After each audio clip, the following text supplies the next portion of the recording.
There is a high chance that, like me, you scroll Facebook Marketplace for a nice fun car all the time. And the reality is, there's less and less within most budgets. But you know that motorcycles are relatively cheap. So why not get into motorcycles? Well, most people say it's too dangerous. Well, to a degree, I would argue against that, but you're gonna need to hear me out. Now, before I get into my explanation, please hit the like button, hit the subscribe button, and leave a comment with your thoughts on the video. Cheers. Now, before we talk about getting started on two wheels, let's address the safety concern. What if I told you that riding can be safer than being in a car? Don't take that out of context. If you're in a collision, you're very much fucked. But what I'm saying is that the decisions leading up to and during your ride can determine whether you're safe or not. The biggest quote from non-bike riders are that bikes are unsafe because the traffic around you can't see you. Yeah, that's true to a certain extent, but I don't believe that's entirely true. So let me explain.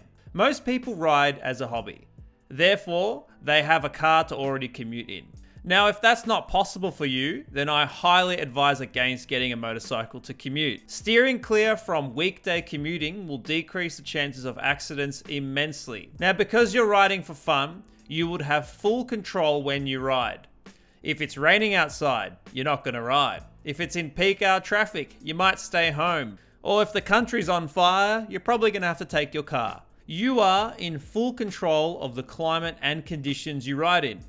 Choosing dry, warm, or low traffic times to ride will result in less chances of an accident. Now, next thing is understanding riding safety. It's actually a skill and not something that comes naturally. I had no clue about the correct way to ride until 3 years in, and I never had a near miss since. Understanding how to correctly position yourself on the road will keep you safe, I guarantee it. But I'm not going to explain that in detail because there is actually a person who does that already. Their name is Dan the Fireman. This is where I learned everything, so I highly suggest you go and check them out. And now, the final thing is your safety net, which is your motorcycle gear. When wearing quality gear, head to toe, you decrease your chances of fatal injury or death in an accident. But we're going to cover that later. If you're still not convinced, then best click off the video and stick to fucking bicycles or something. Anyway, let's talk about getting started with the motorcycle. First things first, you need a license. In Australia, you can book a license without ever riding a motorcycle, and it's a 2-day course where you'll learn all the basics. I assume every country will be different, just find out what that looks like for you. Now, when you get your license, you will feel tempted to look at bikes straight away. But just hang on, not yet. Before you even touch a bike, you need to buy a full set of gear. If you like being alive, then you'll never ever skip out or cheap out on motorcycle gear. As I said earlier, the quality of the gear makes a massive difference. I've crashed before with gear, and lucky for me, I walked away a bit sore. Without quality gear, I may have been on a long road to recovery. A new set of good quality gear can cost you up to $1,500 in Australia. It pays to shop around as some of the new high quality gear from a couple of years back might still be cheap and on shelves. Personally, I don't like buying secondhand gear. You don't know how old it is. You don't know if it's been crashed in, especially helmets.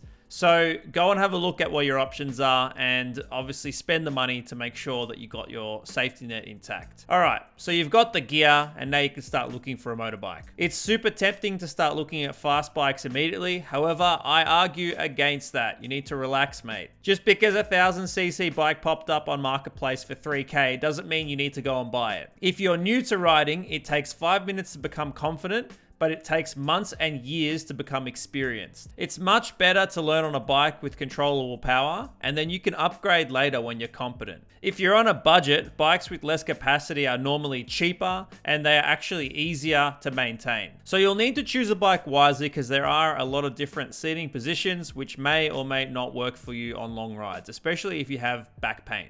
So there are 3 types of seating positions normally. There's a standard position, which is the most neutral option.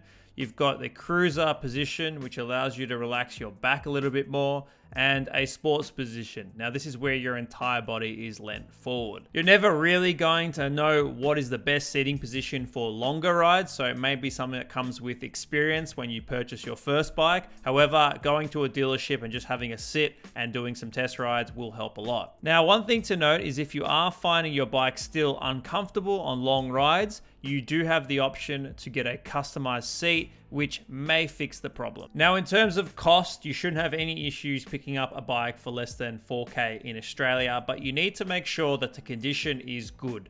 If that bike malfunctions whilst you're riding, you're fucking screwed. So when looking for a used motorcycle, be very picky, and if you do set on one, I normally, for peace of mind, get a major service done and chuck some high quality tires on there. I want to be confident that that bike is staying on the road while I'm on it. At this stage, you're almost up to speed with bike ownership, but if you care about mods and maintenance, then keep watching. The great thing about bikes is that they are easy to work on and they require very little attention, in my opinion. Obviously, that depends on how far you're riding. Especially if you ride as a hobby, you're not going to put on many kilometers and you'll just need to tackle minor services once a year and maybe a major every 2 to 3 years. Now, with basic tools, you can probably tackle some of the maintenance and mods yourself, but if you need to do something major, then you're going to need obviously more tools or just take it to someone. Generally, if your bike is at a lower capacity, it's going to be inexpensive to service and expect it to be less than your standard car service. But anyway, let's talk mods. If your bike already comes with a slip-on exhaust or a rear fender delete, then that's all you really need. So that's the end of the video.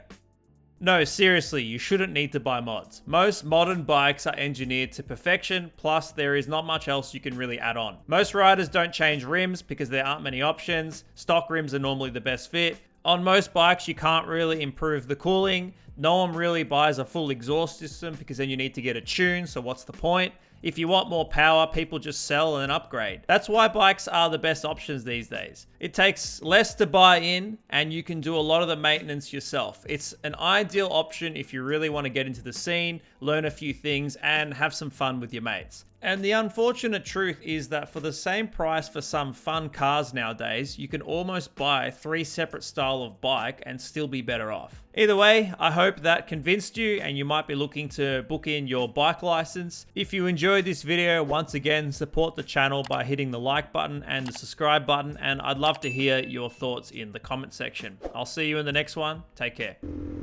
Now, if you made it to the end of this video, I really appreciate you, and I wanted to quickly note some of the video in the background. Now, this is me riding a couple years ago. Now, it was actually before I got really into understanding the right way to ride, and as you can see, this is not the right way to ride. This is extremely dangerous. This is what I used to do when I was really cocky, very little experience, and as you can see, I'm always putting myself in a position where I could get into an accident, really. It's a near miss. Some of these cars came inches from hitting me as I was trying to pass. In short, stay safe when you're riding and don't do anything stupid.